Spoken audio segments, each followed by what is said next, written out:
Welcome to a very special episode of Strict Scrutiny, your podcast about the Supreme Court and the legal culture that surrounds it. And we are coming to you live tonight from Sony Hall in New York City. This crowd had three choices tonight. They could have gone to Hamilton. They could have joined the Church of Scientology. Or they could have come here, and I'm just going to say, what was the right choice?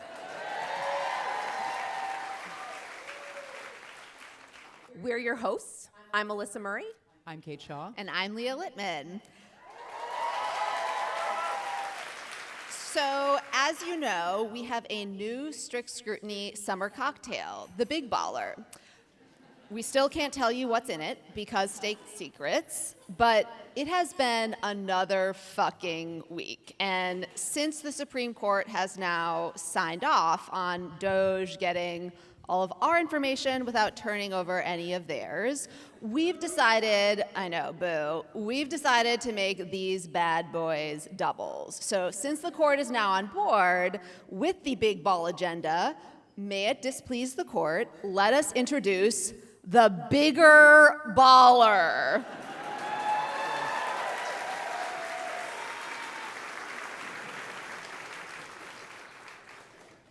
And I just have to say, because we are shallow that way, we had a great live show in DC, and we had an amazing, beautiful crowd in DC, but I have to say, this New York City crowd is something.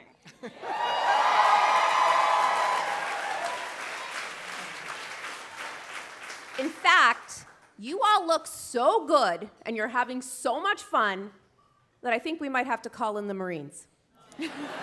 Too soon. The city is going to be filled with seamen.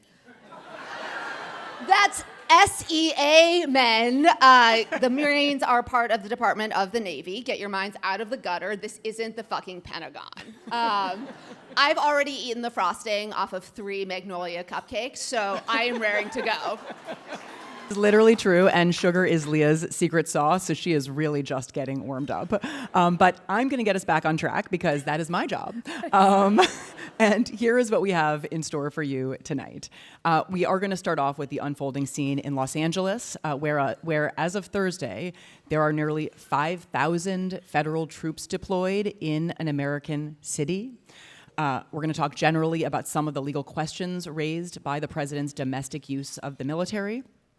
This situation is rapidly unfolding, so it is likely that a lot of additional things will have happened before this episode airs on Monday, and also possibly before we are even off this stage.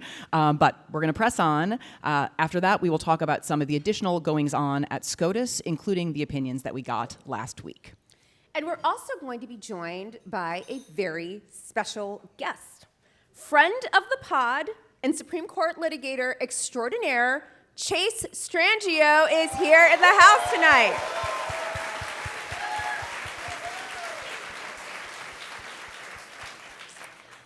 And after we break down this court with Chase, because it's a live show, we are going to play a little Strict Scrutiny game. And you know this is a podcast that runs the gamut from the Federalist Papers to Vanderpump Rules. So that's what this game is going to do. So if you're a con law nerd or a pop culture nerd, this is your moment because everyone needs to get on this pub night trivia. Yep. All right, we ready? Let's dive in. Let's do it. Okay. We're going to start off tonight with the Trump administration's extraordinary and extraordinarily dangerous decision to implement its mass deportation agenda in the great state of California. And in California, as we know, they have launched massive ICE raids that were allegedly orchestrated by Stephen Miller. Boo! So after the massive large-scale ICE raids began around June 4th in LA, Angelenos began protesting. Most of the protests were peaceful, although a handful were not. Some driverless cars were vandalized. There was other scattered property damage, as we should say oftentimes happens at large mass protests. And never before did anyone think that a few protesters were so scary they required a full-scale military deployment. until now, until the very scared administration of manly men, Donald Trump and Stephen Miller. I think they really need to take a look at Josh Hawley's manhood. The masculine virtues that America needs. Get your minds out of the gutter. Again, this is not the Pentagon. No. On Saturday, June 6th, President Trump signed an executive order that generally referenced, quote, incidents of violence and disorder, but actually didn't say anything about LA specifically, which I think means New York, Philly, Chicago, and elsewhere, we are all on notice. So that executive order relied on a federal statute, 10 U.S.C. Section 12406, that allows members of the National Guard to be, quote, called into federal service, that is federalized, and the executive order said they would be used to, quote, temporarily protect ICE and other U.S. government personnel who are performing federal functions. So after the executive order, the Secretary of Defense, then implemented the directive by federalizing around 4,000 members of the California National Guard, and then sent in 700 Marines. So again, this is how we get to nearly 5,000 military personnel members in Los Angeles. As Leah said in our last show, Article 2 fascist, 2 furious. That is where we are. Or, as this fine denizen of Los Angeles said after being tear gassed. You told me you got caught up in the tear gas as well. Describe what happened to you. Oh, just tasted a little tear gas. Tasted like fascism. Just for context, the last time that the President of the United States deployed the National Guard to Los Angeles was in response to the 1992 Rodney King riots. But importantly, in that case, California's Governor Pete Wilson actually requested the presence of the National Guard. And in fact, that is typically how this works. In fact, the only times, to our knowledge, that the president has deployed the National Guard without first seeking the approval of a state's governor is when President Eisenhower deployed the Arkansas National Guard alongside federal troops to integrate Central High School in Little Rock, and when President Lyndon Johnson sent troops to protect civil rights marchers in Selma, Alabama. So I think the real question that we have to ask here is, how much time will it take for this administration to start claiming that what they are doing in Los Angeles is about protecting civil rights? You are manifesting a Truth Social post real hard right now. It's inevitable. Yeah, I know. So both Eisenhower and LBJ relied, when they federalized the National Guard, on the Insurrection Act, right? This different statute to deploy troops to protect, again, ordinary people pursuing civil rights. Real civil rights. Real civil rights, the literal opposite scenario of today.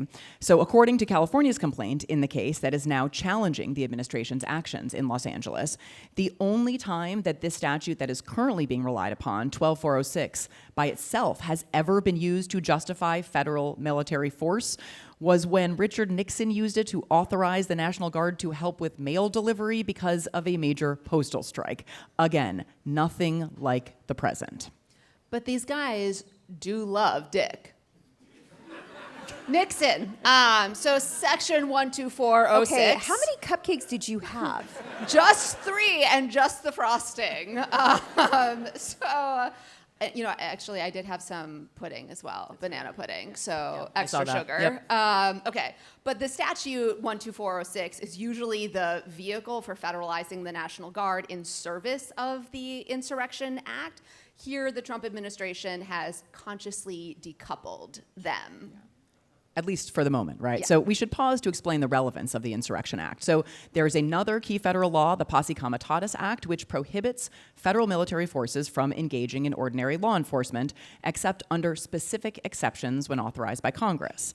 And the Insurrection Act, which is really acts, is one such exception. So when it is invoked, it allows the federal military to enforce existing federal laws.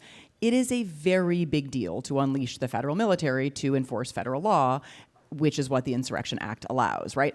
Most military personnel are not trained to do this kind of civilian law enforcement. They aren't trained to deal with civil unrest or engage in de-escalation. They are trained to defeat an enemy. So Kate's right. Trump has employed the military to respond to political protests. But on the other hand, there are now no more Black Little Mermaids. And you can use homophobic slurs, and you can deny women health care. So who wouldn't take that deal, right? Yes? Wrong. Oh, okay. Anyways, without invoking the Insurrection Act, all the military is supposed to do right now is to protect federal personnel like ICE officers as those federal officials themselves enforce federal law, because the big manly men at ICE and DHS need some protection from the dancing Angelinos. And again, for context, it's really important to note here that the last time someone tried to stop a throng of people joyfully dancing in order to advance a Christian theocratic agenda was in 1984 in Footloose. And that is obviously very different from the circumstances here, in large part because everyone in Footloose was actually hot. Also, for some reason, the specter of a bunch of very insecure men calling up the military to feel big and strong reminds me of the scene in Arrested Development where Buster Bluth, wearing a stripper's army costume, is holding a bunch of Beanie Baby-like stuffed animals and says, "These are my medals, mother, from the army." And I pulled that clip when Leah mentioned it. He's like, he holds up a stuffed seal and says, the seal is for marksmanship and the gorilla is for sand racing. But, more seriously, back to what these Guard members are supposed to be doing, it is obviously very difficult to police the line between enforcing the law and protecting the personnel who are enforcing the law, right? And along these lines, some reporting has already suggested that some federal military officials may be helping ICE carry out arrests and detaining some people until ICE arrives to make arrests. So we may be inching much closer to the invocation of the Insurrection Act and actual law enforcement than has officially even occurred. But those aren't arrests. They're just like a vibe. Okay, so it's fine. Yes. Arrest-ish. Arrest adjacent. Yes. Right. Yeah, but I mean, just that obviously does. It reveals the way that federalizing the National Guard and deploying the military is allowing Trump to push the boundaries of authority, edging closer to invoking the act, and again, having the military enforce federal law in an American city. All right. We should note at this point that California is not taking this lying down. And in fact, California's governor, yes, let's give it up for California.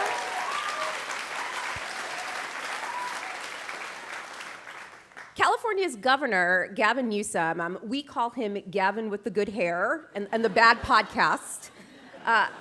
Or they're bad guests. I actually don't know. Is it a bad podcast or just bad guests? Okay, all right. Yes, a bad podcast. We all know the guests make the podcast. So Gavin Newsom, Gavin with the good hair, has filed a lawsuit challenging the lawfulness of the administration's actions.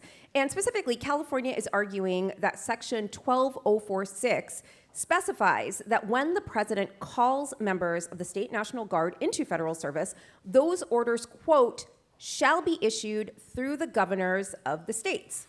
And California argues that that means that the statute contemplates some kind of consultation between the President of the United States and the governor of the implicated state in question. And that's because of reading, right? And textualism. And that is something that, according to California, did not happen here. So on Wednesday, June 11th, the Department of Justice filed its response, and predictably, they fucked it up. So the table of contents just said table of contents. There was no actual content described. This seems like a metaphor. And the table of authorities, which is lawyers speak for a bibliography of laws and cases that support your argument, basically just said table of authorities. They didn't list any supporting sources, no actual authority supporting them. Also quite Freudian. It was mortifying for them, which of course made it awesome for us. They did include some actual pages of written argument, which claimed, in essence, that Section 12406's quote, through the governor language just means the president has to use the governor like as a pass-through, right, like a message conveyor that the Or statute. an ATM. Yeah, that works too. But essentially, right, that the statute doesn't require any substantive assent or approval, right? Like you put your request in, the National Guard comes out, no substantive role for you. So that's a theory, an ATM, a rubber stamp, because federalism, right? Yeah. So they're saying the statute doesn't actually contemplate the governor's involvement, even though it literally says, quote, shall be issued through the governors of the state, end quote. They are foregoing textualism for texting, or maybe accidentally adding Gavin with the good hair to their Signal chats. Once again, Pamela Jo Bondi's DOJ is showing us that reading is what? Not fundamental. They can't read. So, yeah. So a hearing on this question was actually held on Thursday, June 12th in the Northern District of California before District Judge Charles Breyer. That is the other Breyer. Judge Breyer is the younger brother of retired Supreme Court Justice Stephen Breyer. You didn't know that? I know. So we are quite possibly expecting a ruling maybe during this live show, more likely right after, because Article 3 loves to fuck with the pod. Based on reporting, it does seem like Judge Breyer may rule that the administration's federalization of the National Guard was illegal. So at one point during the hearing, he remarked, quote, that's the difference between a constitutional government and King George. It's not just that the president can say something and anything goes, end quote. It's like he knew we were recording this episode live from a venue across the street from Hamilton. We see you, Judge Breyer. Yeah. So DOJ's argument is that the president has the constitutional authority to federalize the military, which would mean he doesn't even need Congress's permission to do so. They also maintain courts owe complete deference to the president's determination to call up the Guard. So Judge Breyer summarized DOJ's position this way, quote, if the president says that there's a rebellion, then there is a rebellion, end quote. Even if the rebellion is more of a vibe. But Judge Breyer continued, quote, how is that different from what a monarch is? Which totally reminds me of, I will send a fully armed battalion to remind you of my love. This is Melissa's Broadway debut, and she is Jonathan making Goff the most said, of it. As Jonathan Goff, as King George said, I'll be back and you'll be sorry. Okay, but Judge Breyer is asking the real questions here. What is the difference between a president deploying the military troops to affect law enforcement in a domestic context and a monarch doing the same thing? That is the essential question, and waiting with bated breath for his answer. Yeah, and I think we are likely to get a ruling, again, as Leah said, today. He suggested he was likely to try to get it done today, so potentially tonight. And the prospect of a ruling potentially against the administration makes all the more relevant some statements by one Secretary of Defense, Pete Hegseth, which is a phrase we still cannot believe we have to say, but we do, at a hearing in the Senate on Wednesday. So Hegseth, who in the immortal words of Melissa Murray, is the Brett Kavanaugh of Dan Bongino's of the Trump 2.0 cabinet. No, oh, sorry, did I misquote you? Me under the bus Okay. again, like you did at the Senate, like where you were like. I did not say that. I did not say you said it. I said that Brett Kavanaugh was the Dan Bongino of Pete Hegseth. Oh, God, that's right. That's true. I've garbled That's it. what I said. Okay, well, so if Kennedy asked me that question, I'm going to be sure to get it right next time. Get it right.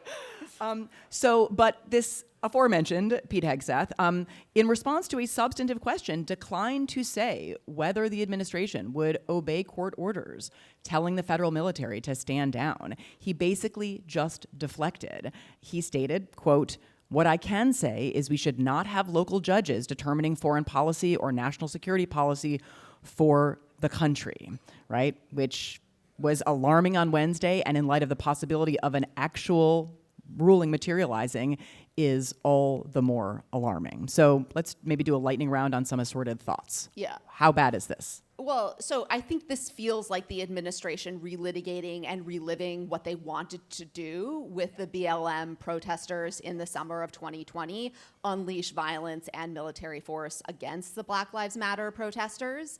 And they're also trying to normalize these emergencies, quote, emergencies that warrant assertions of extraordinary power. You know, apparently LA/California/ the entire country is in rebellion or on the precipice of one, which purportedly requires military presence. Our trade deficits are an emergency requiring unprecedented tariffs. The fentanyl situation is too. The presence of students in the United States is a grave and dangerous threat to United States foreign policy, so they have to be kidnapped off the streets. Because of all the reading. All of the reading. Yeah. And then we, the United States, are under some kind of invasion by Aragua, which requires us to say, like, a due process. But the Hegseth's statement is illuminating because when he says it's not for judges to determine national security policy for the country, they are framing everything as national security policy. So they are arguing everything they are doing is above the law and not subject to checks. And little wannabe fascist tyrants everywhere are trying to do the same thing. So the Missouri governor declared an emergency to mobilize the state guard in response to possible protests. And this is how it happens. So I'm just going to say none of this is surprising. If you're surprised, then you just tuned into this pod, because we've been saying this for forever. In Trump 1.0, the Brennan Center's Liza Gautier basically had a cottage industry in basically studying all of the different emergency statutes that could authorize the president to act and to do these sorts of things without any kind of legal checks. And the only thing that really surprises me right now is how it took them this long to get to this point, right? I mean, it's June. I expected them to do this in February. So I guess that's restraint, like conservative values. Good, I guess. I also want to give a shout out. The California Attorney General's comms office is doing an absolutely amazing job. So California released a press release about its lawsuit against the Trump administration over this issue, and it had a great explainer on California's arguments, explaining everything that California was putting forth at the court. But then it had this CVS-style receipt where the section is titled "What They Were Saying," which is like, just read that in your Joan Collins voice. What they were saying, like, and they literally have clips and tweets of people like former South Dakota Governor Kristi Noem saying things like, South Dakota would never do anything to violate states' rights, and sending in the National Guard without the assent of South Dakota's governor, would violate states' rights. Very, very interesting. But South Dakota and California are fundamentally different, Melissa. That's what you're failing to grasp. Well, it's also only Democratic presidents Right, need that to too. seek Yeah, consent yeah. from Republican governors, but the opposite isn't true. Yes, that's the principle. Article 2. Yes, that's right. It's true. Strict Scrutiny is brought to you by Americans United for Separation of Church and State. You don't destroy 250 years of secular democracy without gutting precedent, shattering norms, and dropping a few billion. The same people and groups that back Project 2025 are part of a larger shadow network that's relentlessly pushing to impose a Christian nationalist agenda on our laws and our lives. Church-state separation is the bulwark blocking their agenda. One of the last bastions of church-state separation is our public school system. So they are pushing vouchers everywhere. They're arguing for religious public schools. Yes, you heard that right, religious public schools. And they've been pushing for it at the Supreme Court. The case was recently decided. Happily, they failed this time, but they're going to be pushing again. And we are going to see the same kind of question bubble up to the court once again. We've talked about this. So if you're listening to Strict Scrutiny, you already see the writing on the wall, and you know that we can and we must fight back. So join Americans United for Separation of Church and State and their growing movement, because church-state separation protects us all. Learn more and get involved at au.org/crooked. Strict Scrutiny is brought to you by Aura Frames. Guess what, folks? We are heading into the season where you've got to find a really great gift for someone, whether it's your dad or someone who has a summer birthday. So you want to get something for the grandparents so you can share with them the first day of school photos or the summer camp photos or wherever. Guess what? I have the perfect gift for you. Aura Frame is a simple but very, very meaningful gift idea that you can give to all of the loved ones in your lives, the folks who don't get to see your camera roll in real life, but want to keep up on everything that you and your family are doing. I have family members who live all the way across the country and in Canada, and I want to keep them apprised of what me and my family are doing. And so I found that the easiest way to do that is with a digital Aura Frame. I can just upload my pictures directly to the frame, and all of a sudden it pops up in their frame and they can see everything that we're doing. They can get to see how my kids are actually taller than me at this point. How did that happen? And the best part about Aura is that it comes with unlimited storage and simple controls on the frame itself. So you can upload as many photos as you want and your loved ones can pick the perfect one. You can actually see why Aura Frames was voted the #1 digital frame by Wirecutter, The Strategist, and Wired, because it's just that good. And right now, you can save on that perfect gift that keeps on giving by visiting auraframes.com. For a limited time, Strict Scrutiny listeners can get $20 off their best-selling Carver matte frame with the code AURA20. That's AURA frames.com, and the promo code is AURA20. You can support the show by mentioning Strict Scrutiny at checkout. Terms and conditions may apply. As we record this episode, we're sort of on the precipice of a pretty surreal split frame that we're expecting on Saturday. So first we have Trump's military parade / birthday party. Boo, yes. Rudely, that is also Melody's birthday. Melody wants you to know, yes, you can cheer for that, not for Trump, but for Melody. Melody wants you to know if you're looking to celebrate either her birthday or Trump's, you can donate to the Missouri Abortion Fund.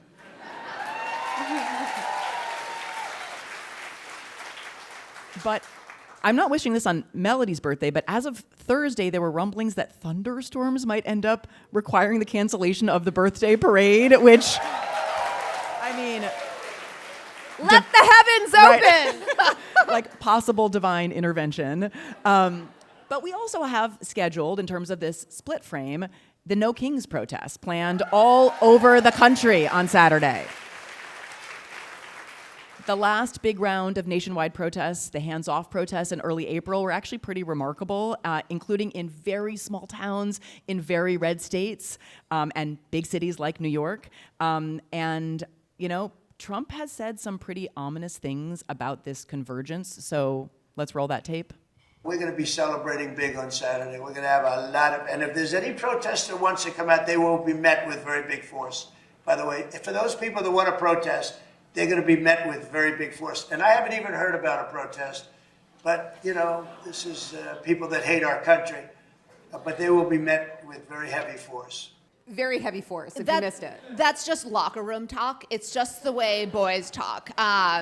You know, it also reflects a very well-known exception to the First Amendment for emotionally needy, insecure men who need to throw themselves military parades. Yes. Yeah.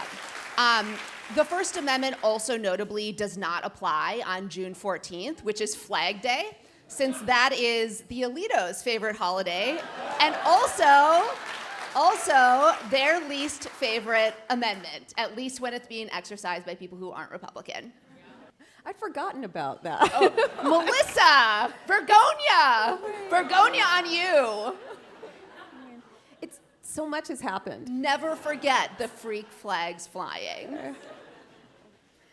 All right, that is truly Martha Ann Erasure, true.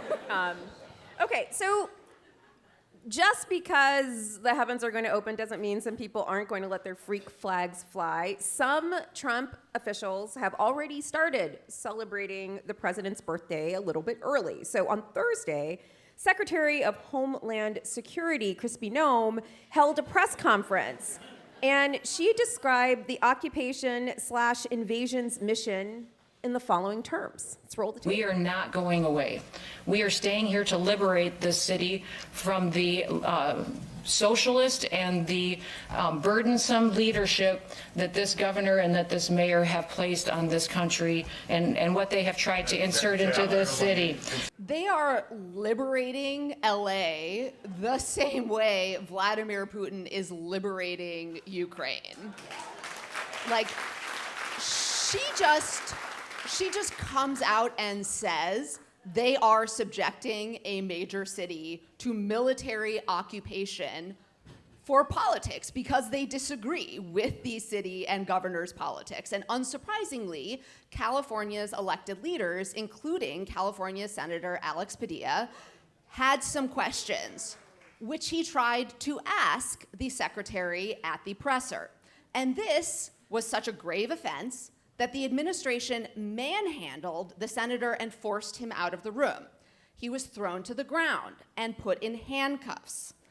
These goons assaulted a duly elected senator. They are LARPing a military dictatorship because free speech is so free, they are trying to free themselves of having to answer for their occupation of California. Like, they are trying to make it a crime to oppose dear leader and his policies. It is nakedly authoritarian conduct. And thus far, their defense seems basically to be that Senator Padilla was asking for it, that he hadn't identified himself as a senator, as if first that would make the assault okay if he was, say, a journalist asking the question. But also, there is video in which Padilla very clearly identifies himself as a senator. I don't think there's any question that they were on notice that he is a senator. And along these lines, we should note they're not just detaining, handcuffing, and throwing to the ground opposition politicians. Representative LaMonica McIver was indicted on 3 charges related to her exercise of her constitutional oversight authority and the resulting clashes outside of an ICE detention center in Newark, New Jersey. None of this is normal. Arresting and charging opposition political leaders for speech and oversight is authoritarian conduct, full stop.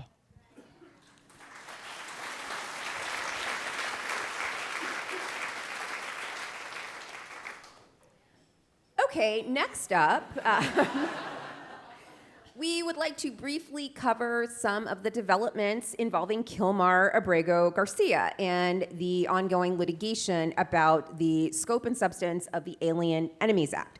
Now, listeners, you may recall that midway through recording our last episode, ABC News broke the story that Abrego Garcia was on a plane bound for the United States where he was going to be charged with various offenses related to the transporting of undocumented migrants. And we were processing that in real time. And as we noted in that last episode, it was a very big deal that Abrego Garcia was returned to the United States. I mean, I think that our view is that Abrego Garcia's case has been an enormous stress test for courts and for the rule of law, right? Like, the news cycle can move really fast, and it doesn't help that there is an ever-fresh supply of executive branch conduct that is genuinely shocking and appalling. But in this case, I really think that a concerted effort to maintain public attention on his case and pressure on the administration mattered. So recall, administration officials, including DHS Secretary Noem, Attorney General Pamela Jo Bondi, insisted that he would not ever return to the United States. Abrego Garcia is a citizen of El Salvador and should never have been in this country and will not be coming back to this country. There is no scenario where Abrego Garcia will be in the United States again. If he were to come back, we would immediately deport him again because he is a terrorist, he's a human smuggler, and he is a wife beater. He is not coming back to our country.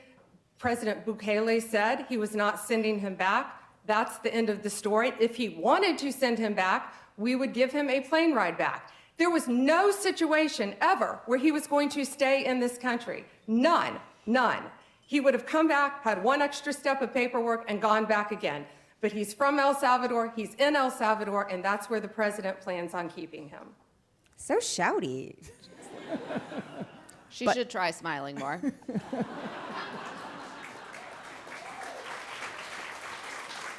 But despite the shouts, the unsmiling shouts, he returned, right? And an important takeaway here is pressure works.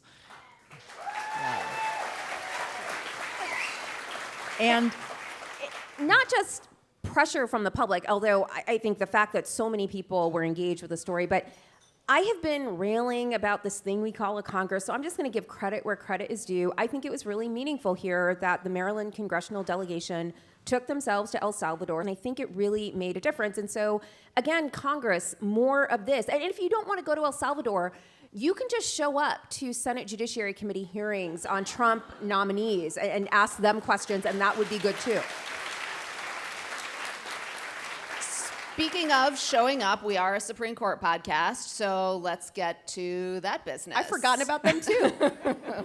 we would all like to, but regrettably, we can't. Okay, first, a week ago, the Supreme Court actually had its weird glitch. It issued its Monday orders list 3 days early, which is last Friday, blaming an apparent software malfunction that caused email notifications to go out early, which didn't instill a ton of confidence in how things are going over there.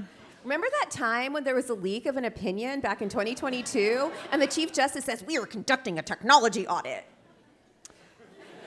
So, I think they did. They did do that audit. It was just that the audit was a reenactment of that scene from Zoolander where they're bashing the computers. Only here it's Brett Kavanaugh grunting like a monkey, hopping around with a computer with Neil Gorsuch by his side. Anyways, so we got some opinions from the court, but none of the big ones. We got 6 opinions on Thursday, 4 unanimous, 2 with Gorsuch dissents, though some significant concurrences. I think we'll just do 2 of them, though. Yeah, all right. So let's start with AJT versus Aseo Area School Districts, a case about what legal standard courts should use when reviewing a challenge to a school's failure to offer reasonable accommodations to students with disabilities.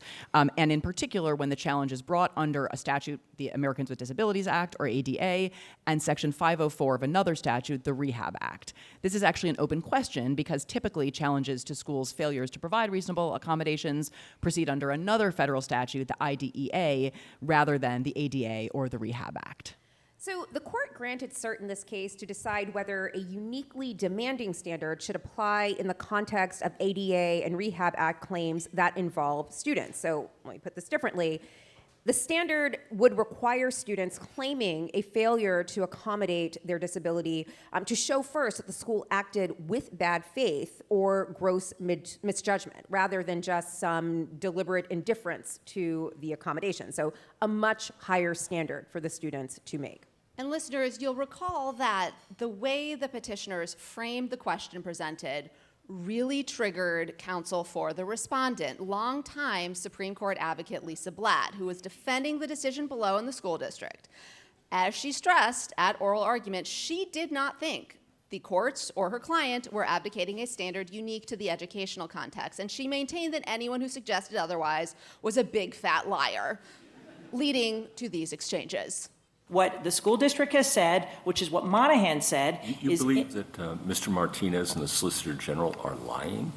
Is that your an oral argument? Yes, absolutely. It is not true that we. I think you should be more careful with your words. Okay, well, they should Blatt. be more careful in mischaracterizing a position. Ms. Blatt, yeah. I confess I'm still troubled by your suggestion that your friends on the other side have lied. Okay, let's pull it out. Yeah, I think we're going to have to here. And I'd ask you to reconsider that phrase. An oral argument. If I might. Was incorrect. Incorrect is fine. Oh, lying. People make mistakes. Okay. You can accuse people of being incorrect, but That's lying, fine. Ms. Blatt, if I might finish. Sure. Lying is another matter. One can interpret those perhaps different ways, Well, but surely a reasonable person could interpret them as arguing for a special rule in the educational context, correct? No, only because of the Ms. text. Blatt. Okay, well, A reasonable person, all of those emphasize the unique context of primary and secondary education and the need for a special rule, don't they? fine, but what I'm objecting to. Fine. Can I- Then would you withdraw your accusation? I'll withdraw it. Thank you. That's Okay. it. Okay, why does she have me rooting for Neil Gorsuch? I just want to say, if at any point in our interactions with each other, I say to you, okay, that's fine, please understand that it is actually not fine at all. And I am going to go back to my desk and I'm going to take out my Arya Stark burn book and I'm going to write your name in it. Okay? It's not fine at all. Yeah. And no one wants that. No. Okay, in this case, in an opinion by the Chief Justice, the Supreme Court unanimously rejected Blatt's position, the idea that students had to show bad faith or gross misjudgment in bringing accommodation claims under the ADA and the Rehab Act. Right? It's a position she said she wasn't taking at the oral argument, but it was a 9-0 ruling against her client. And that's the good news. But okay, now is the time in the show where we have to have our reoccurring segment. We need to talk about Justice Thomas's concurrence. Okay, all right. Why are you clapping? Why are people clapping for that? These are never good. This is never a good segment.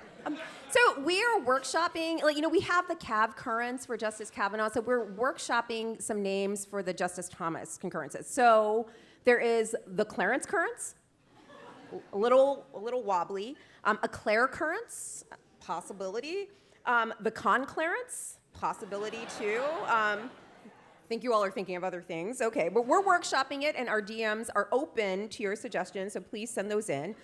Anyway, back to our originally scheduled programming, Justice Thomas suggested in this concurrence that the court had not, quote, resolved what all plaintiffs are actually required to show under the ADA and Rehab Act. And I think we should take that as an invitation for more litigation. Also, he just threw out that, by the way, the spending clause might be unconstitutional. No, really, he suggests there's a constitutional problem with the way courts are applying Title II of the ADA. And as is typical I think I like conclarence. I think that's my pick for now. But we got some applause. I think others also like that one. You had 2 applause. Okay, that's all right. Okay. More than 2, Melissa. Thank you. Okay. He would have gone further, of course, than the majority. So he explained, quote, the district contends that Title II, which targets state and local governments, cannot be read to compel states to expend state funds to accommodate people with disabilities in accordance with federal standards. Seems like maybe a pretty scary invitation to reconsider the ADA more generally. And this was especially alarming because it was not a typical solo Clarence currents. I guess I'll try another one. I still like conclarence better. Conclarence sounds good. But he was joined, so it wasn't just him. He was joined by the court's other great concurrer, Justice Kavanaugh, the author of many riveting Cav currences. Good, yes, boo hiss. Okay, we call them Cav currences. They could also be BuzzFeed listicles. Yeah. But these 2 nasty boys say that the ADA might violate the spending clause because the courts are not requiring plaintiffs to show intentional discrimination to prevail on their ADA claims, but requiring plaintiffs to show intentional discrimination under Title II of the ADA would eviscerate reasonable accommodation claims. And Justice Sotomayor, who was joined in her concurrence by Justice Jackson, explained why the nasty boys are dead wrong about this. Hat tip to Elena Kagan. As Justice Sotomayor wrote, quote, persons with disabilities can, of course, lose access to benefits and services by reason of or because of their disabilities, absent any invidious animus or purpose. Stairs may prevent a wheelchair-bound person from accessing a public place. Exactly. This is not hard, right? There are lots of ways in which people don't intend to discriminate, but the practicalities is that some people will be excluded from a place. So why are you trying to change this to require intentional discrimination unless you actually want to undermine the prospect of civil rights No, it's because civil rights. Because they're enforcing civil rights. Right. Yeah. Of the people building stairs. Yes, exactly. Yes. Yeah. Justice for stair builders. Yes. Exactly. Yeah. Okay. Kavanaugh could get behind that. Oh, yeah. He wants to build. He is a builder. That's right. Okay, so the other case we're going to talk about is Martin versus United States, a case about whether and how you can sue federal officials when, as here, an FBI SWAT team mistakenly raids your house and roughs you up and destroys your property because a GPS device took them to the wrong house on the wrong street, not even the same number as the right house on a different street. And all of the particulars are a little murky because the official threw away the allegedly malfunctioning personal GPS device, as you do, but that's basically what happened. Yeah, so the law here is super complex. So the first thing to know is the background principle that the government is generally immune from suit. That's called sovereign immunity, and it's kind of sketchy, but that's for another day. A federal law called the Federal Tort Claims Act, or the FTCA, waives the government's immunity, so you can sue the government in certain circumstances, but that law also contains a lot of exceptions, meaning circumstances where the government continues to be immune.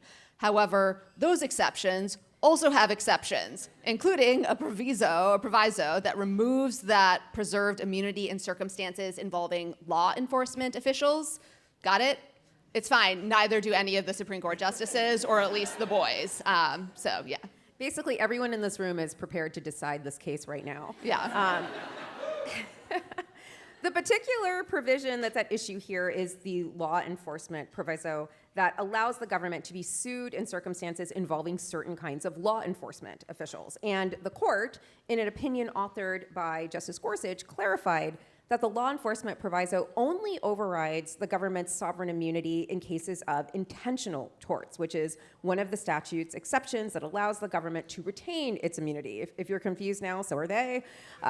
The law enforcement proviso, however, does not override any of the other exceptions. So there's that. So to translate a little bit, the reasoning so far actually kind of restricts plaintiffs' ability to proceed in these suits against the government, but the court also held that the United States does not have a free-floating supremacy clause defense that allows the federal government to prevail whenever officers can plausibly claim they were pursuing a federal policy, and that's something the 11th Circuit had found below. So here the court reversed the 11th Circuit, but left to that court the application of this new opinion, and Sotomayor and Jackson concurrence made clear that they definitely think these claims should be allowed to proceed, and I think they have a better chance of proceeding now, but that all remains to be seen below.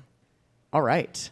One of the best things about live shows is that we get to be joined by our friends, and the guests make the podcast, in the words of Melissa Murray.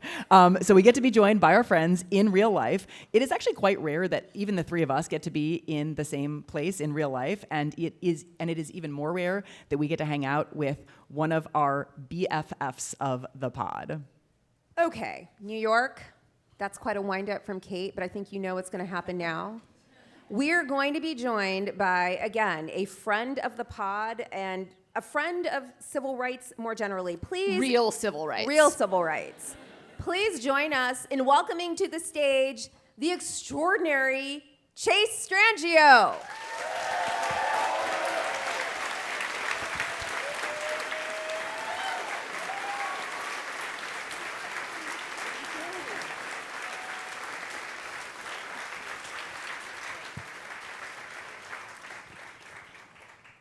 If you're unfamiliar with Chase, then you've been listening to Gavin Newsom's podcast, and we know. But for those of you who are longtime listeners, I know I don't need to say this, but I will say it anyway. Chase is the Deputy Director for Transgender Justice and a staff attorney with the American Civil Liberties Union. He also argued on behalf of parents of trans minors in the recent case, probably the blockbuster case of the term, United States versus Scrutiny. So Chase, welcome back. We are so glad to have you. Thank you. I was really glad that there was a visual of how to hold a microphone back there. So Yeah, that they were like, was "Don't eat it." Yeah, You're don't doing eat great. it. Don't eat it. So, but now I'm almost self-conscious about it. Like, could it get too close? Like, yeah. But yeah, I got it. Okay, we're ready. Okay, so there is so much happening. We wanted to talk to you about some of the dynamics we've observed in the political and legal conversations over trans rights. And one thing, we have noticed is the recent hesitation or unwillingness to defend trans rights in certain corners, which maybe is related to some efforts to blame the results of the 2024 election on trans people. I guess, Trace, what do you make, or is there a retrenchment, and is this, part of the process of social movements, progress, pushback, retrenchment moving forward, or what are we seeing? Have you been listening to Gavin Newsom's podcast? I don't even hate listen to that thing, but I've seen clips on social media. Well, so I like that orientation, that this is part of the process, that we will sort of inevitably move forward, and I like to believe that that's true. I think if that is the cycle, we are in the retrenchment. It's impossible to suggest otherwise. And for trans people in particular, it's a catastrophic retrenchment because we are being positioned as the fall guys, so to speak, for everything in just the classic scapegoating, where a group of people that represents less than 1% of the population is being blamed for societal problems and, sort of endemic challenges. And all of a sudden, it's trans people's fault. Yeah, right. Like because a trans woman competed in swimming, the price of eggs went up, right? That's how the economy works. And now it's like darts, right, yes. So, great. Let's talk about the Scrutiny case in particular. There's been a lot of sort of, I guess, Monday morning quarterbacking on this about why the case was brought, should the case have been brought. What do you make of both critics outside of the movement and within progressive circles who are fly-specking or questioning the strategies around how rights advances are made or brought to the courts? Yeah, I mean, this is something that it's so difficult to comprehend in a certain way, because if you think about the healthcare bans for trans adolescents, these started in 2021, very recently. This is medical care that people were receiving with the consent of their parents, the recommendation of their doctors for decades in the United States. They were relying on this care.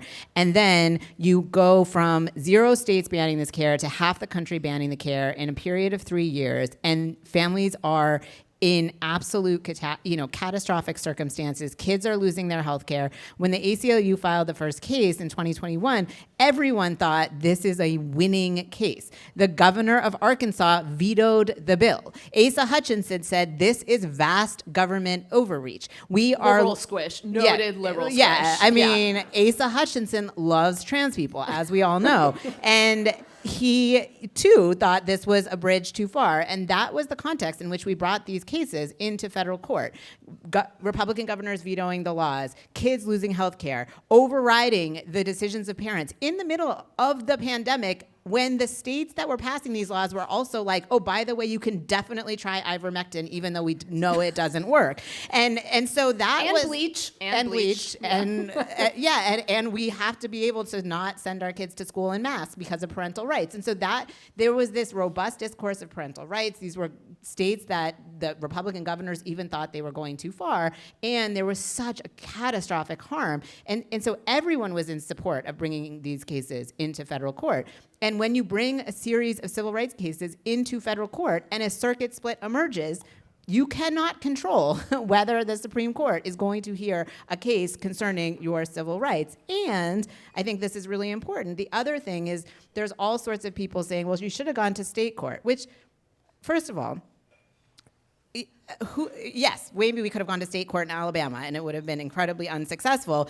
And also, state Supreme Court decisions are also reviewed by the Supreme Court. Right. And so you cannot say that, in essence, what people are saying is trans people should have waited and died, and then you can, in a few generations, if there's any of you left, vindicate your civil rights. Yeah, and I guess like part of the context for bringing these cases at that time is also, this is also happening in the wake of Dobbs, when state referenda, right, that are protecting individuals' access to health care and individual civil rights are succeeding. So it's within the context of that movement as well. Yeah, and so that's it's amazing that we're only talking about 4 years ago and the dynamics have so radically changed. So maybe I'll ask a two-part question. One is, how are you thinking right now about kind of courts in this moment? Not just the litigation, much of which has been ongoing for some time, but new challenges if they need to be brought. And again, we don't want to ask you too much about a case that is currently pending, but if you want to talk with any more specificity about Scrutiny itself and the dynamics around bringing that case when you did, we would love to hear those. Yeah, I mean, I think how do I think of courts? In some sense, I think of courts the way that I've always thought of courts, which is this is a limited harm reduction tool that we have to keep utilizing because we can get temporary relief in contexts where the harms are so great that even the temporary relief is transformative. And so to me, it's always a harm reduction. We're not getting liberation through the courts, and there's lots of reasons to be concerned, but we are bringing cases in state and federal court every single day at the ACLU, and we will continue to do so. So that's, I would say, point one. And then, with Scrutiny, I guess I would just say two things. And again, coming back to the harm, like I have been working on trans litigation for 15 years. I've been working on behalf of LGBTQ people for over 20 years. And I've never felt so devastated and despairing as I did between 2021 and 2023, watching people lose access to their lifeline. And, it just felt like we were gonna fight as much as we had to fight. And the Sixth Circuit decision that we sought cert from was so terrible and so intellectually dishonest and so harmful, not just for the Sixth Circuit, but for the 3 other circuits that followed it, and for the people whose lives were impacted by it. And so, we fight to get a less bad or good decision. You never know. And so that, I think that's what it feels like with respect to Scrutiny. But I'm thinking it's June in 1986, the Supreme Court upheld criminal bans on sodomy for same-sex couples. And that was seen as obviously catastrophic for LGBT movement work, for gay people generally. And it's not like the movement was like, oh, well, we lost, we're gonna give up. Whatever happens, we're not gonna give up. We're gonna keep fighting. And they overturned Bowers 17 years later in Lawrence, so. Yeah. So I wanted to say something else about the decision that the Supreme Court is reviewing in Scrutiny, because when you talk about how catastrophic it was and bankrupt it was, one of the remarkable things about that opinion is the court, in explaining why laws that targeted trans people don't trigger heightened scrutiny, focused on this weird idea that actually trans people are not minorities in need of judicial protection, but the real people, right, who were subject to attack were somehow political officials who were attacking trans kids, because the court noted, look at all the briefs in this case. Who are nonprofit organizations and medical organizations supporting? The trans kids, not the state. As if that somehow proved that trans people didn't need the protection of the state because reasons. And when the reality is, those briefs just underscored that there is no case for these healthcare bans, right? That's why the medical organizations are supporting the plaintiffs. Yeah, I mean, I will say, I remember I just wrote the opinion for you, Chief. Yeah, just FYI. yeah. I mean, it's done. Right.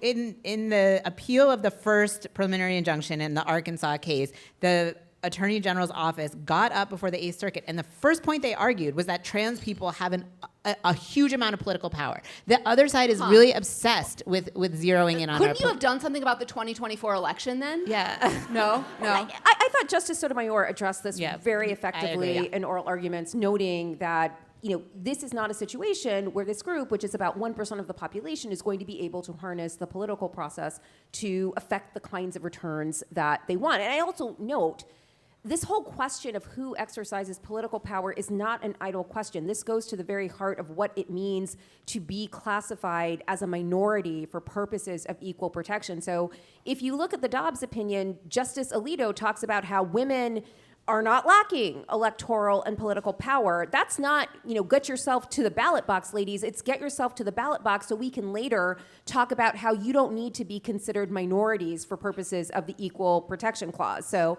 again, doomsday Cassandra here, raving harpy, but it's going to happen.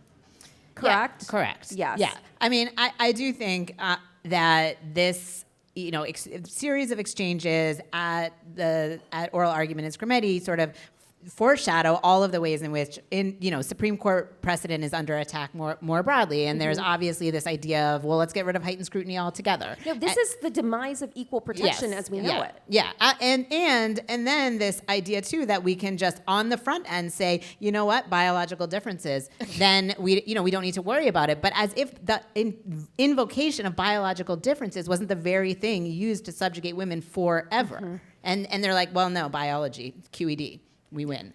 So can I ask You about have another? boobs, you can't have a job. Right. Basically. Yeah. Certainly not as a bartender. Can I ask a different question? And again, we need to talk about Justice Thomas's concurrence. This one was in Dobbs, where Justice Thomas was like, while we're getting rid of abortion, there's a bunch of other decisions that I would like to reconsider, including Obergefell versus Hodges, the 2015 decision that legalized same-sex marriage. Last week, delegates at the National Meeting for Southern Baptists, which is the largest Protestant denomination in the country, endorsed a ban on same-sex marriage, including a call to ask the Supreme Court to overturn Obergefell. How does that development fit into the broader effort to shore up civil rights at a time when it seems the entire civil rights settlement is under threat from this administration and those who support it? Yeah, I mean, this was an obvious development, and just shout out, it's the 10-year anniversary of Obergefell in 20. So let's talk about the good things, But I think too, it should be a wake-up call to us that we have to stop being complacent, because this was always the play. They never gave up the game on marriage equality. It was very clear, and actually, what's so frustrating about all of the calls from, I don't know, our so-called friends about why did you pick this fight about trans people in bathrooms? Guess how that fight started?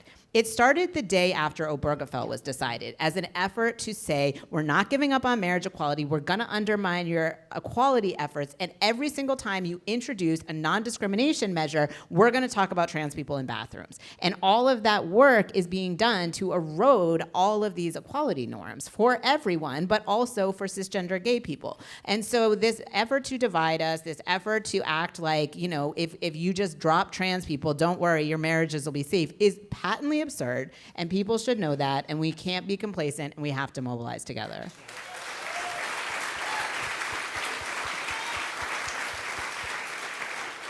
I actually wanted to ask about another case that we discussed last week, this literally like straight rights case, Ames, in which our take was that actually the court made it easier for straight plaintiffs to allege sexual orientation discrimination.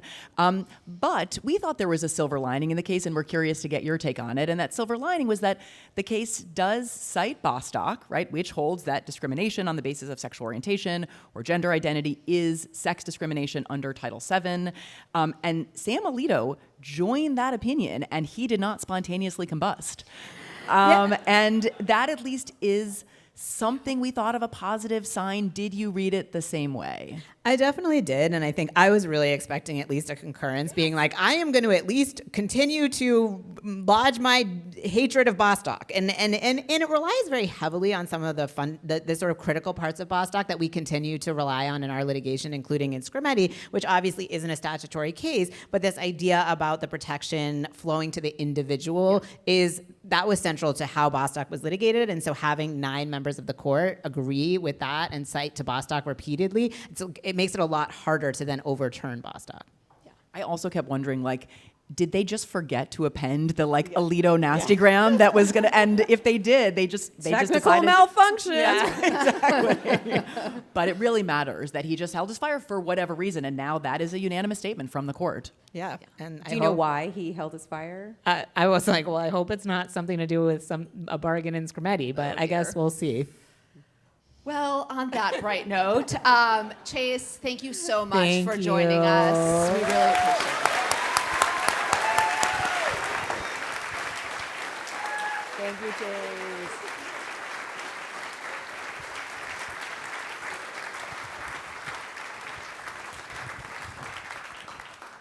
Chase. Strict Scrutiny is brought to you by Fatty 15. Who likes aging? Not me. So far, aging has brought me only less sleep, lack of energy, maybe some stiff joints, and honestly, I'm not dealing well with it. I want to age, and I want to age in a way that's healthy, where I maintain my energy and my sleep cycle, and I just do this better. Lots of people are spending lots of time and money and energy trying to figure out how to age properly, but what if you could just do it with a single healthy aging product? What if there was a healthy aging product out there that could help you, your loved ones, your parents reverse aging at the cellular level and improve your long-term health and wellness? That's why I'm so excited to be talking with all of you about Fatty 15. I want to share with you C15 from Fatty 15. It's the first emerging essential fatty acid to be discovered in more than 90 years, and it is an incredible scientific breakthrough that supports our long-term health and wellness, and you guessed it, supports healthy aging.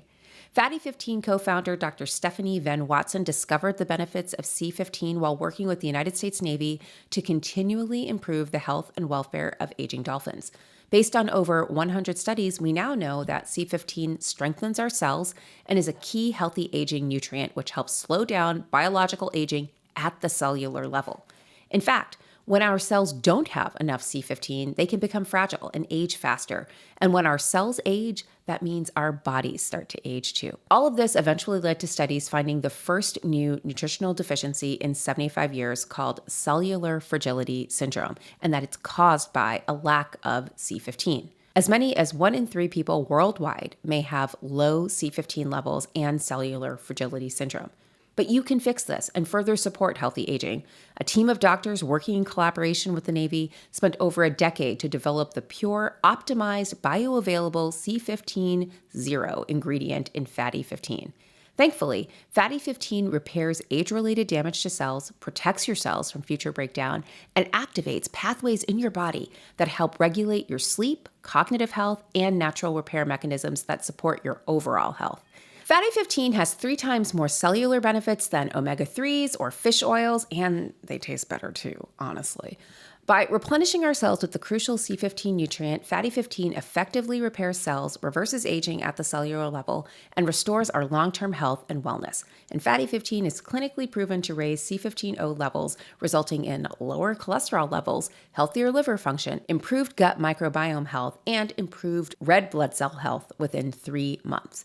Best of all, Fatty 15 comes in a gorgeous reusable glass bamboo jar, and refills are shipped right to your door. What I love about Fatty 15 is that you just take one pill. It doesn't taste weird, it doesn't taste fishy, and it comes in this beautiful glass bamboo jar that you can just keep out on your countertop and just reach for it every morning, and you're done. One and done. I love it. Fatty 15 is on a mission to optimize your C15 levels to help support your long-term health and wellness, especially as you age. You can get an additional 15% off their 90-day subscription starter kit by going to fatty15.com/strict and using code STRICT at checkout. Strict Scrutiny is brought to you by Mosh. The older I get, and I am getting older, the more I find myself wanting to be more intentional about the way that I live, the way that I eat, and how I take care of my body. And the old adage, you are what you eat, certainly rings true for all of us in the modern day. So I'm always looking for a go-to protein snack that will satisfy me, but also help me live intentionally too. And I have found it in Mosh bars. Mosh, which you may have heard about on Shark Tank, was founded by Maria Shriver and her White Lotus son, Patrick Schwarzenegger, and they had a very simple mission: to create a conversation about brain health through food, education, and research. And they have dedicated themselves to finding ways to help families live more intentionally and with better outcomes in their lives.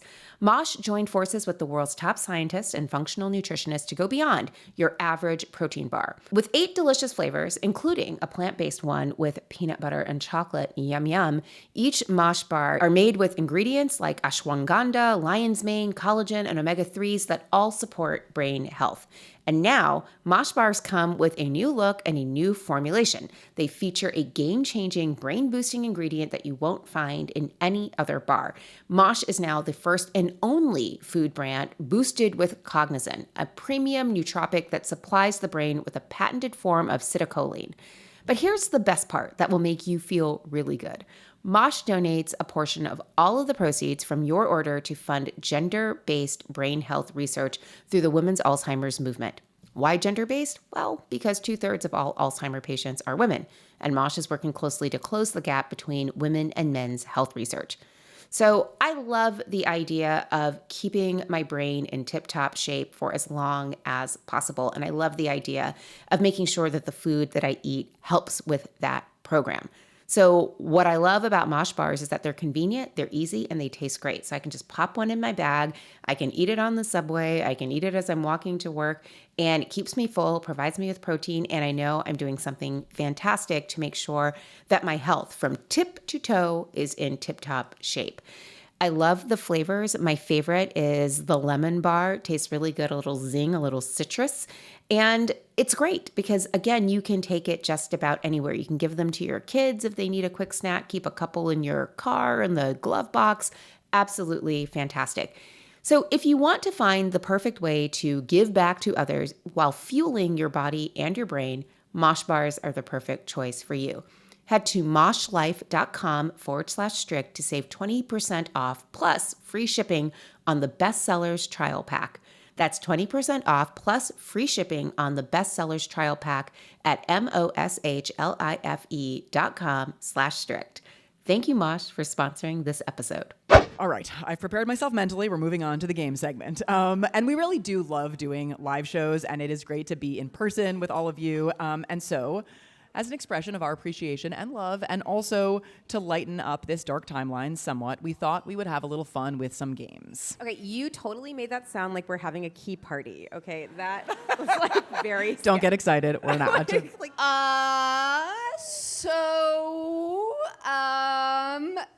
We might have to interrupt the game. Oh no. Judge Breyer decided he wanted to participate in said podcast. Okay. We have a cameo from Judge Breyer. We have a cameo from Judge Breyer, who has ruled that President Trump's use of the National Guard in LA was indeed unlawful. Wow.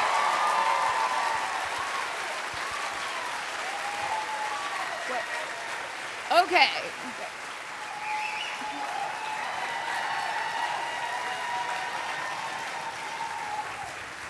Kate, Judge Breyer knows how scared you are of pop culture, and he This came timing was for me to only. your rescue. Okay.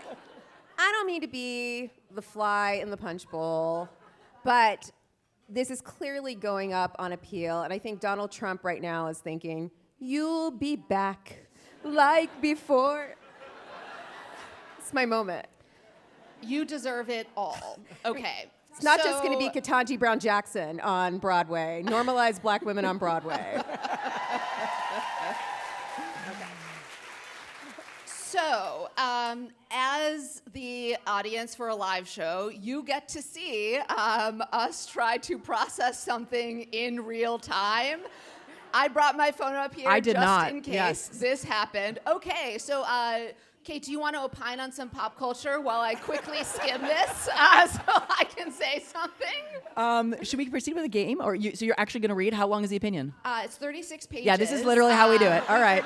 She is an actual factual speed reader. And she's been talking the whole time. This is literally how Leah Lippman rolls. Yeah. So if you guys could amuse the audience for like a few minutes, I'll be back. Is this my moment? I think it is. We're not going to do that. We're not going to do that. Okay. Next time. Let's talk about the game. All right. We'll set the game up. This is going to be a little surreal. We're going to set up a game about epic breakups. Okay. All right. So, it's a breakups game. All right, so here's the setup. We are going into summer. And usually this is the time for a summer romance, a summer fling, something fun, flirty. It's not intended to last until September, like Danny and Sandy in Greece. Summer lovin', if you will. But sometimes a summer romance ends a little early. And this summer, we have been plagued with some epic breakups that I think we really need to talk about on the pod, right? The girls have been fighting, right? They really have. Okay, so we are going to play a little game with you. The game is called Breakup Bracket, okay? All right, here's how the game works. We're going to give you some content about some pretty iconic breakups, but we're not just going to tell you about them, we're going to pit these breakups against each other, okay? For the title of most iconic breakup. So we're gonna have two separate breakups, and we are each going to make the case for why that breakup should be considered the most iconic. And then, of course, we will involve you as the trier of fact, if you will. And you will help us determine which breakup was the most epic. And we're just gonna go through a bunch of truly iconic breakups until we get to the most until Leah iconic. finishes the opinion. Until and Leah then finishes and then the we'll talk opinion. about Breyer, and then we'll come when back we and finish the break up game. with democracy. That's right. Okay. No, or he break says up we're with not. fascism for That's- a minute. yes. Yeah, okay. This is going to the court, so I'm just anticipating. Okay. All right. All right. Yes. Okay. First bracket. Melissa is going to argue the Donald Trump-Leonard Leo breakup, and I will argue the Brett Kavanaugh-John Roberts breakup. Okay. Let us begin. Many of you are already briefed on the particulars of the Trump-Leo breakup, but to summarize, a few weeks ago, after a three-judge panel of the Court of International Claims, which included a Trump-appointed judge, ruled against the president on his tariffs, the president, as is his wont, took to Truth Social to call Leonard Leo, quote, a sleazebag and a bad person who, in his own way, probably hates America. Leo is, of course, the mastermind behind the Federalist Society's meteoric rise, and he was, you can hiss, and he was instrumental in stocking the federal judiciary with conservative judges during the first Trump administration. Here is my case. Yes. I mean, I could just stop now, but I will say this is obviously the more iconic breakup in this bracket because the GOP really only loves three things, right? They love tax cuts. They love judges. They love a pre-1954 America. And this breakup basically cuts out two of those things. I'm gonna let you guess which one sticks around. So this Leo-Trump bromance has given us Neil, Brett, Amy on the Supreme Court, pretty sizable. It has also given us Jim, Andy, Kyle, Lawrence, and Justin. And no, that is not a struggly 2000s boy band like 98 Degrees. I know, you will not stand for this Nick Lachey erasure. These are the names of Trump-appointed Fifth Circuit judges, and these are the same judges who basically stay auditioning for the post of America's next top justice. So the fact that Donald Trump and Leonard Leo are no longer together, I think is pretty epic. Do you agree? I feel like that's always a hard act to follow. I will say, just look at Brett's face in that picture. That is not spliced together. That is an actual picture of the two of them Melody found. Wait. That's powerful evidence of what they had once, but no longer seem to have. So basically, John Roberts and Brett Kavanaugh were once like John Roberts and John Roberts' #1 fanboy. That is who Brett Kavanaugh was on the D.C. circuit. There was a profile that McKay Coppins wrote of Kavanaugh that recounted that in Kavanaugh's D.C. circuit chambers, there was a blown-up photograph of Kavanaugh with the chief on the wall. Friends reported that Brett idolizes John Roberts. Quote, this is what an actual source told the reporter, if you're looking for soulmate types, that's them.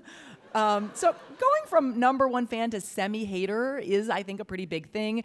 It has definitely created a more precarious situation at the court when it comes to restraining the Trump administration because Brett is not in play in a lot of really important executive power cases. And so it comes down to the Democratic appointees and potentially John, and then maybe Amy. And did the chief ghost Kavanaugh for Barrett, or has Coach Kavanaugh fallen prey to the wiles of Sam and Clarence? But either way, the consequences for democracy are quite significant. So I want a rebuttal.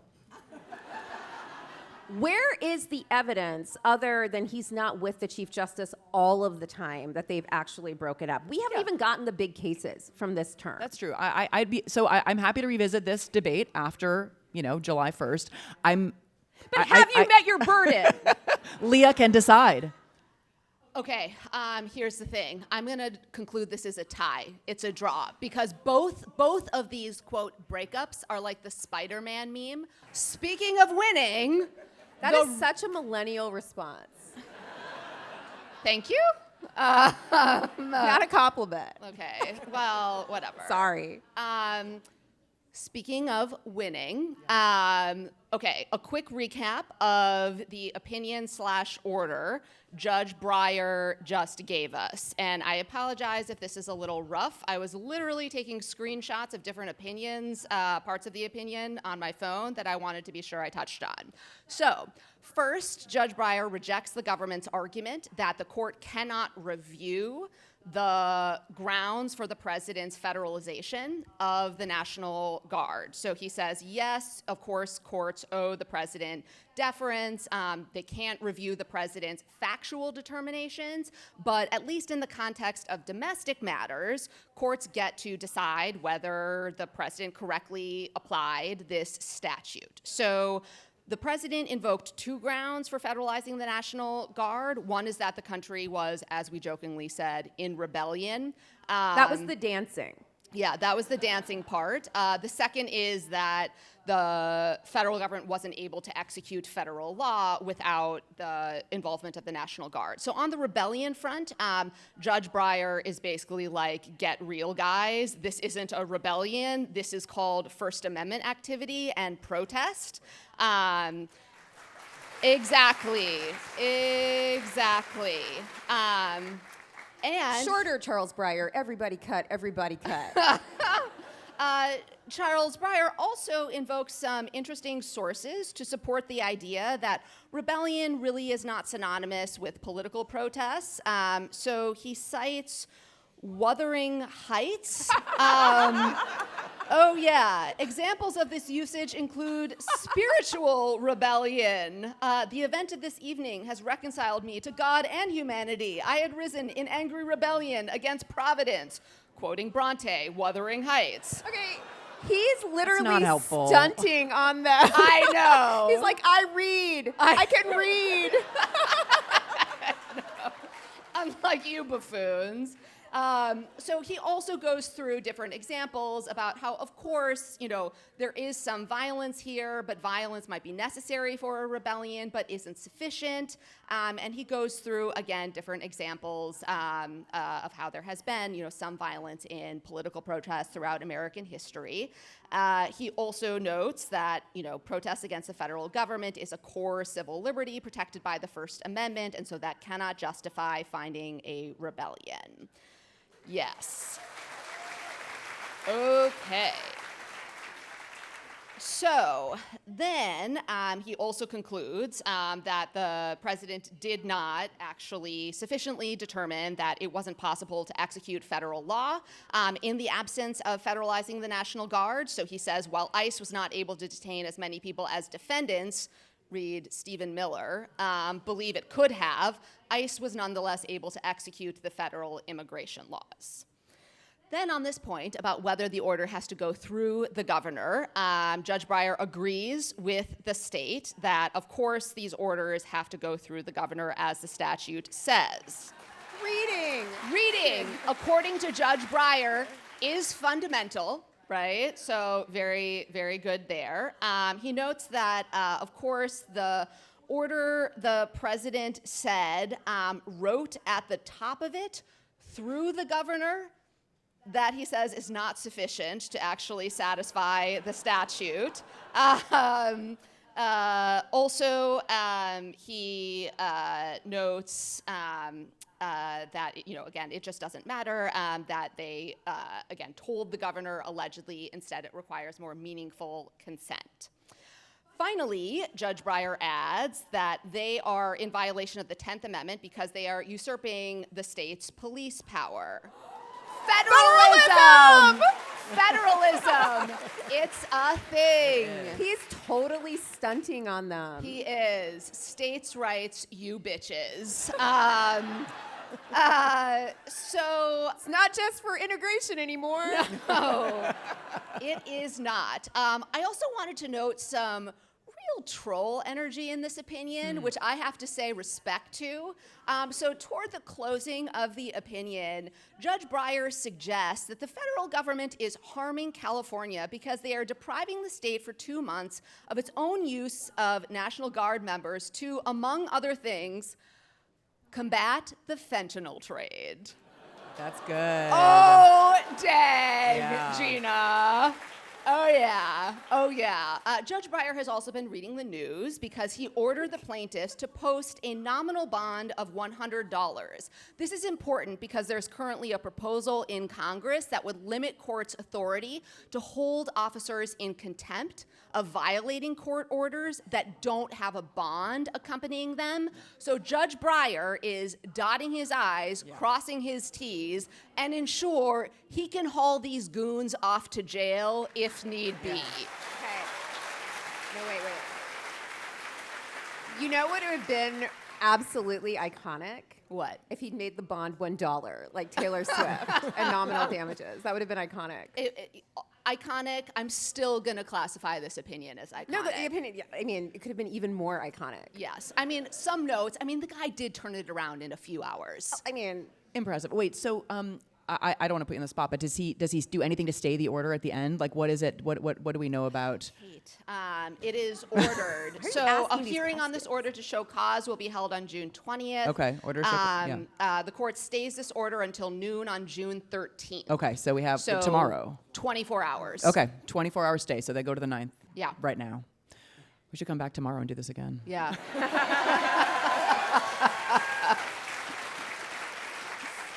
don't worry, we have more games. Don't worry. We actually do. We had to cut some. We do have more games. But we're busy tomorrow. But wow. I that is both a great result, and I just love that all of you got to see Leah Lippman do this in real time. Real time. That is iconic. The opinion is iconic, and that display was iconic. These guys can't fucking read. I will read an opinion on a stage live that is 36 pages. You did it. And yet, like, just... I mean, they are the Leah Michelle of administrations. Too soon? Too soon? Just a She little. clarified that. She said Yes. she can read. Yeah. It's just a meme at this point. Right. Right. Okay, can we go back to the game? Yes, please. Can I play some of the game? Can I think play it'd be some hard of to the go back to the game? game if it were a different outcome in this opinion, but I think that like I feel buoyed and I'm ready to do it. Let's finish it. Yeah. Okay. All right, back to the breakup bracket. Bracket number 2. In this corner, the girls are fighting. All right.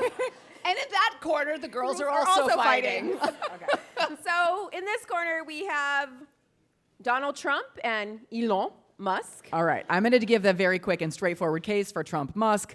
I mean, you know, you go from best buddy / co-president to tweeting and then deleting allegations the president is in the Epstein files, and then the president threatens to criminally prosecute you if you support the other party. I mean, that's a big delta, right, between the relationship as it was and the relationship as it is or was like a couple of days ago, right? Things got a little complicated in the last couple of days, but this is a very big deal breakup. Iconic? I'm not even sure I want to use that word, but it's a big deal breakup. That's my succinct case for this as the winner. Okay, hear me out. Let me tell you the ballad of John and Sam. So these two were not just casual acquaintances. They actually came to the Supreme Court as brothers in 2005. Both were nominated by George W. Bush within months of each other. And obviously, one was the chief, the other was a spare, if you will. But they were pretty much in step for most of their early careers on the court. I mean, look at them. They're even dressed alike, right? Like, they like you wear the red tie. No, you wear the red tie. Like, why don't we both wear the red tie? And they're doing it.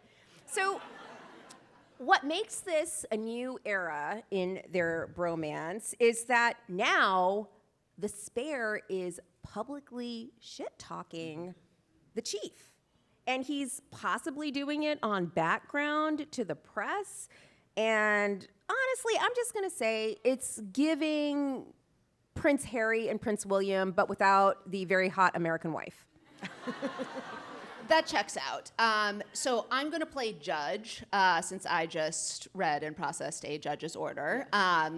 So now that Elon is walking back this breakup, real we break up, we make up energy, or as Taylor Swift foretold, I say I hate you, we break up, you call me I love you. But when Elon tweets, I regret some of my posts about President Trump last week, they went too far. This one definitely goes to John Roberts and Sam Alito, because Sam Alito knows how to hold a fucking grudge. Like, they are never ever getting back together. Ever. Big Virgo energy. Yeah. Okay. All right, next category, round 3. This is friends to frenemies. And we're going to let Kate judge this one for reasons. Okay. This bracket pits, ready? All right. Nene Leakes and Kim Zolciak, Bravo Andy is merely a bystander in all of this, against Taylor Swift and Blake Lively. Okay, so let me explain for those of you who are unfamiliar with the Housewives universe, the Nene Kim fallout. This happened at an Atlanta reunion, and the breakup was so completely epic. I mean, this is the breakup that gave us Nene Leakes' most iconic line ever: "Close your legs to married men." Right. Is that the most iconic line from Atlanta? I don't know. I think "Who Gon' Check Me, Yes. Boo" might be more Yes. iconic. That's fair. But that just gives me a leg up to argue that the breakup between Taylor and Blake is the more iconic one. And there's a legal hook to this one as well, which is that Taylor... There was adultery in the other one. Well, okay. But this is Taylor Swift, who was irritated that she got swept up into Blake's legal fight with Justin Baldoni, during which Taylor was subpoenaed. And maybe to get back in Taylor's good graces, there's reports that Blake might subpoena Scooter Braun. All right, I get to judge this one. I would normally go with Taylor and Blake because I've heard of everyone involved. But I'm hoping they get back together. I am not convinced it is a real breakup, so I shall go with Nene and Kim. Nene! Nene! Even though I literally just learned and apparently didn't even retain who those people are. That's my ruling. All right. Okay, let's move on to another category. I'm actually blushing hard. All right, we're gonna call this one "Toxic Men and the Women Who Try to Love Them." Okay, well, I mean, not like that. She didn't try to love him like that. But that is Sandra Day O'Connor and Justice Scalia. O'Connor was notably cooler towards Scalia relative to her other colleagues as their time on the bench went on. She famously tried to get all the justices to get along. Scalia was really antagonistic toward her. Early on, he described one of her opinions as irrational and not to be taken seriously. Shockingly, did not, endear him to his new colleague. Leah, you're going to be making the case for this one, although I've tried to help. Well, you want me to do it? No. You're going to decide to describe the other one. Okay, all right. Then I'll So go. obviously, this is Ben Affleck and all of the Jennifers in the world. Okay. Can we just say that any Jennifer is probably too good for Ben Affleck? You can clap for that. I think that's right. Yeah. So Ben Affleck has just gone from Jennifer to Jennifer and progressively flamed out in a more fantastic way with each of them. Jennifer Lopez for the second time, and I truly was rooting for them. I know. I really, really was. So I think at this point, this is an epic breakup, and not only is it epic, I think it must lead Ben Affleck to the self-realization that, in fact, no Jennifer is truly the love of his life. And in fact, the real loves of his life are Boston, Dunkin' Donuts, and Matt Damon. Melissa, I know when I've lost an argument, I'm just going to concede here. Ben and Jen's are the more iconic breakup. You win. I've been winning all of these. Maybe I should have been a litigator. No? Yes. Let's make you judge for the next bracket, okay? Okay. So we can make it a fair fight. Okay. All right. So this bracket, round 5, pits Chief Justice Warren Burger and former Associate Justice Harry Blackmun against Taylor Swift and Carly Kloss. Kate, you will argue for Taylor and Carly. No. No. Just kidding. Okay. Leah. Thank you. I felt a little disrespected there. Kate, why don't you explain the Blackmun Burger beef? Way more comfortable on this terrain. All right. So we are talking about the once deep friendship between Warren Burger and Harry Blackmun. It started in a St. Paul, Minnesota kindergarten classroom, continued through decades of very intense correspondence, saw Blackmun as best man in Burger's wedding. They were simultaneously on 2 different courts of appeals, and then had this epic reunion at the Supreme Court. But that reunion proved fatal for the Minnesota twins. They grew further and further apart during their time on the court. This was in part because of Blackmun's steady shift to the left, but also in part because of Burger's sort of imperious style as Chief Justice. And by the end of their time on the court, these once like genuine great friends were virtual strangers, if not outright enemies. I know, it sounds intriguing, but here's the thing. The Kaler breakup gave us Down Bad, where Taylor sings about how I lost my twin. It also gave us It's Time to Go, where the words of a sister come back in whispers. Also, I'm glad we reserved this venue for 24 hours because I'm going to be here all night making my case.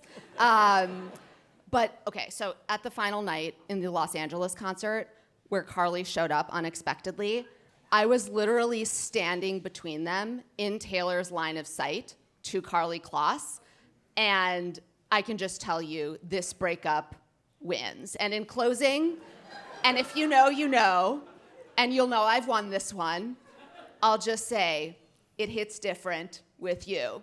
And with that, I rest my case. I won. Melissa, do you want to make a ruling? Great. That's like such Pamela Jo Bondi energy for you. No, but she was not shouting. That's way harsh, Ty. Accurate. Okay. Someone get that one. Security, take them out. This is a really tough one. I loved your whole exposition, Kate. I like that you humanized it, brought it back to kindergarten. But those letters are intense. Yeah. But she had quotes, so I'm going to give it to Leah. Thank you. Thank you. Sure. All right. Final bracket, round 6. This one pits.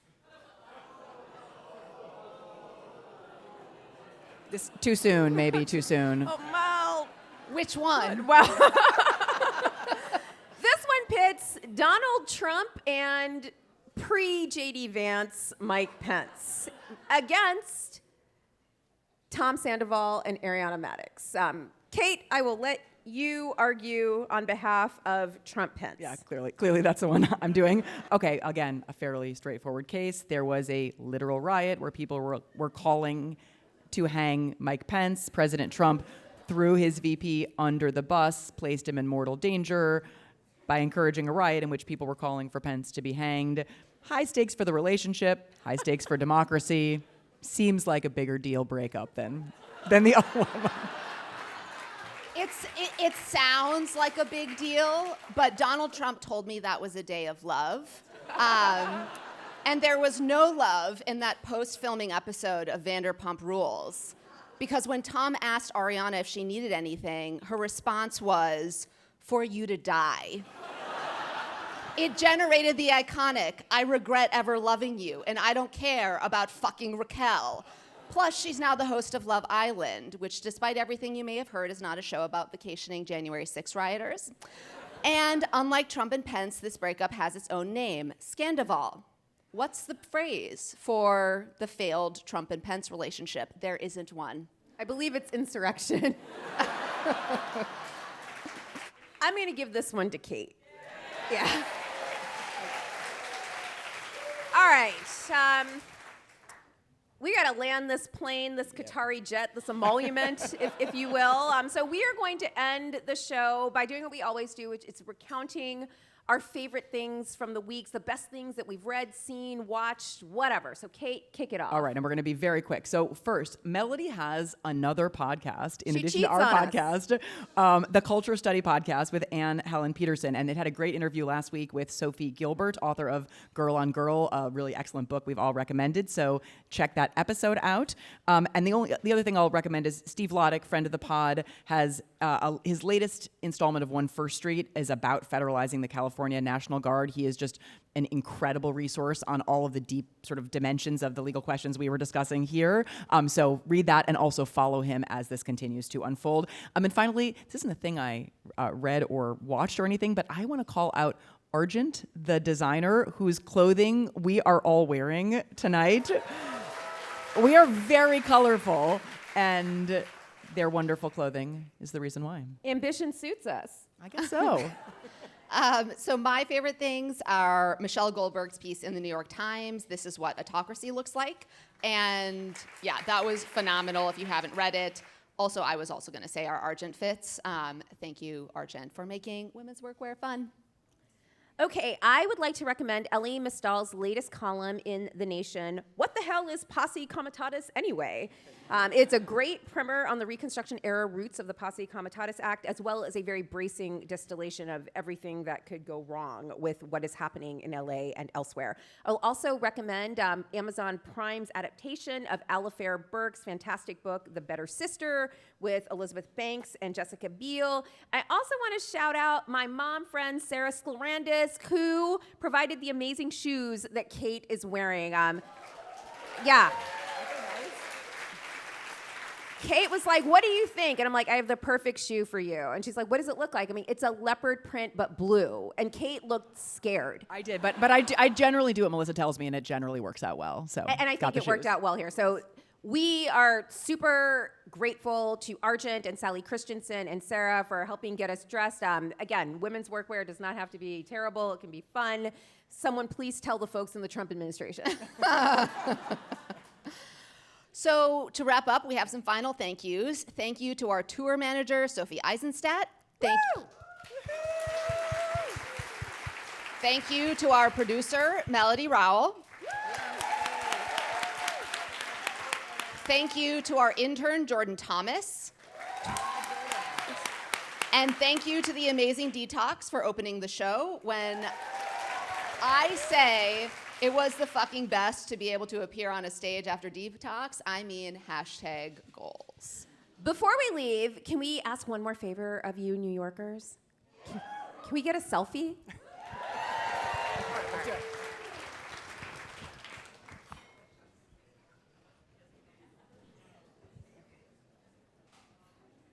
All right, we're going to set this timer. Don't move. Okay.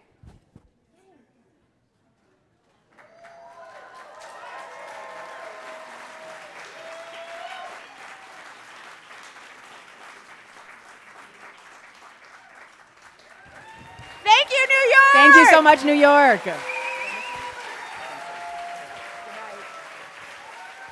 Hi, it's Leah, and here's your post-live show update on the military occupation of Los Angeles and the legal challenges to it.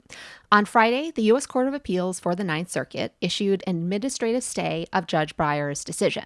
An administrative stay puts the decision that is Judge Breyer's decision on hold until the Court of Appeals decides whether to grant a more long-lasting stay. Judge Breyer's decision had invalidated Trump federalizing the California National Guard, and the Ninth Circuit scheduled very quick briefing and argument to decide whether to grant a more long-lasting stay. The argument is scheduled for the 17th, Tuesday, so the order isn't going to go into effect before that.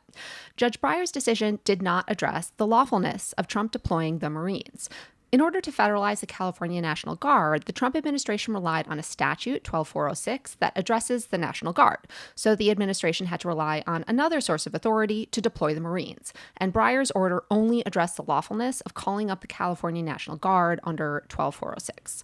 Breyer determined that it was unnecessary and too soon to determine whether the California National Guardsmen were violating the Posse Comitatus Act by engaging in ordinary law enforcement.